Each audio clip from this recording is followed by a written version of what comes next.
శ్రీమాత్రే నమః. అమ్మవారి రూపం భక్తులకు ఎప్పుడు కనిపిస్తుందో తెలుసా? అమ్మవారి వైభవం 4 రకాలుగా ఉన్నట్టే అమ్మవారి సౌందర్యం కూడా 4 రకాలు. రూపంలో 4 రకాలు. ఒకటి స్థూల సౌందర్యం, అది మనం చూసే స్వరూపం. ఆ స్వరూపం తలుచుకుంటే చాలు ఆనందం లభిస్తుంది. అందుకే ధ్యానం చేస్తారు. ఎర్రని కాంతులతో, విశాలమైన నేత్రాలతో, మందహాస వదనముతో, 4 చేతులతో 4 ఆయుధాలను ధరించి ఆసనంపై కూర్చొని గోచరిస్తున్న కామాక్షి స్వరూపం స్థూల సౌందర్యం.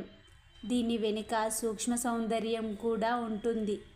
సూక్ష్మ సౌందర్యం తర్వాత సూక్ష్మతరహ సౌందర్యం, ఆ తర్వాత సూక్ష్మతమ సౌందర్యం అని మొత్తం 4 రకాలు.